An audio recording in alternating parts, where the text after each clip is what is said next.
O trabalho infantil no Rio Grande do Norte, ele não se diferencia muito da média geral do Nordeste e do país. É mais o trabalho infantil no campo, o trabalho infantil doméstico e também o trabalho infantil em situação de rua, além do que nós poderíamos dizer trabalho infantil sexual, ou seja, na exploração sexual. Então, são formas invisibilizadas de trabalho infantil, porque nós não temos hoje um monitoramento, um levantamento, uma estatística segura quanto ao número de trabalho infantil. Isso vem acontecendo desde 2016. Os últimos dados que nós temos é de 2016. Nós temos no Rio Grande do Norte pouco acima de 40 mil trabalhadores infantis. Acredito que de lá para cá houve um aumento, porque houve uma crise econômica, houve uma precarização do trabalho, houve uma perda de renda das famílias, e isso se agrava mais ainda com a pandemia.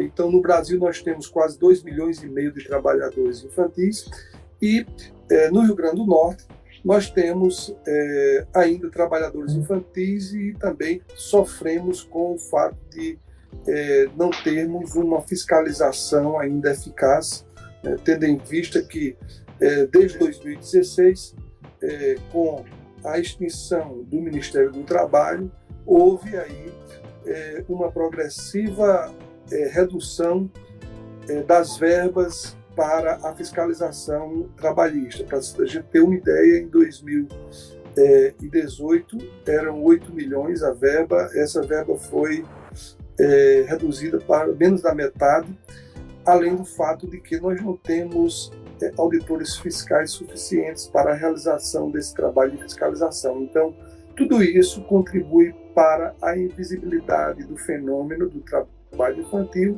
e para a reprodução da exploração do trabalho da criança e do adolescente. Todo trabalho que é exercido por uma criança abaixo da idade legal permitida, ele é considerado trabalho infantil. Então, no Brasil, o adolescente só pode trabalhar a partir dos 14 anos, certo? E algumas atividades ele só pode trabalhar a partir dos 18. Por exemplo, o trabalho doméstico, segundo a Lei Complementar 150, ela exige a idade mínima de 18 anos. Então, o adolescente não pode ser trabalhador doméstico, né? E trabalhador infantil e criança, né, não pode ser trabalhador, exceto se houver uma participação eventual num evento artístico. Existe uma cultura do trabalho infantil que é muito inspirada nos falsos mitos do trabalho infantil. Por exemplo, ao dizer que o trabalho dá dignidade, na realidade o trabalho ele mata, o trabalho precoce ele deforma, ele retira, ele cerceia a infância. A criança não foi preparada para trabalhar em longas jornadas, para utilizar ferramentas que não são apropriadas ao tamanho dela, para se deparar muitas vezes com agrotóxicos, com substâncias que são nocivas à sua saúde. Então, tudo isso contribui para massacrar a infância e contribui para negar-lhe um futuro.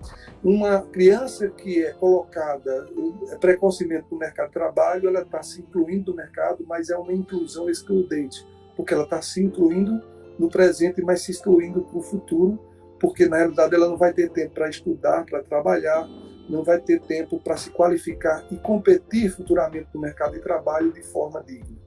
Bom, a Justiça do Trabalho aqui, ela tem realizado algumas campanhas de conscientização, né? Existe um programa do Conselho Superior da Justiça do Trabalho, e com isso a gente está indo às escolas, conversando com os alunos, com os adolescentes sobre o trabalho infantil.